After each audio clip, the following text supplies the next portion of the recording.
ভাবুন তো আপনি এমন এক দেশে গেলেন যে দেশে কোনো মসজিদ খুঁজে পাওয়া যাচ্ছে না। ইসলাম ধর্ম প্রচারে রয়েছে কঠোর নিষেধাজ্ঞা। এমনকি আপনি ইসলাম ধর্মের অনুসারী এটি জানলে ঘটতে পারে মৃত্যুদণ্ডের মতো মারাত্মক দুর্ঘটনাও। এমনই ইসলাম বিরোধী দেশগুলো সম্পর্কে জানাবো আমাদের আজকের এই ভিডিওতে। প্রথমেই রয়েছে ভ্যাটিকান সিটি। পৃথিবীর 193টি দেশের মধ্যে ভ্যাটিকান সিটি একমাত্র দেশ যেখানে কোনো মুসলমানদের বসবাস নেই। এখানে শুধুমাত্র খ্রিস্টানরাই থাকতে পারে। এখানে মুসলমানদের বসবাস সম্পূর্ণরূপে নিষিদ্ধ।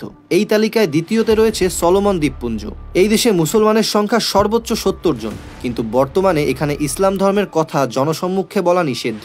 দেশটিতে একটিমাত্র মসজিদ রয়েছে যেটি অপসারণের জন্য প্রায়ই বিক্ষোভ হয়ে থাকে। উত্তর কোরিয়ার ক্ষেত্রে শুধু ইসলাম নয়, কোনো ধর্মের অনুসারী হওয়াই দণ্ডনীয় অপরাধ। এখানে কোনো ধর্ম পালন করলে মৃত্যুদণ্ডও দেওয়া হয়। এরপরে আছে স্লোভাকিয়া। স্লোভাকিয়া এমন একটি দেশ যেখানে কোনো মসজিদ নেই এবং ইসলাম ধর্মের প্রচার এখানে অপরাধ বলেই বিবেচিত হয়। এমন সব ইন্টারেস্টিং ভিডিও পেতে আমাদের চ্যানেলটি আজই সাবস্ক্রাইব করে বেল আইকনটি অন করে দিন। ধন্যবাদ।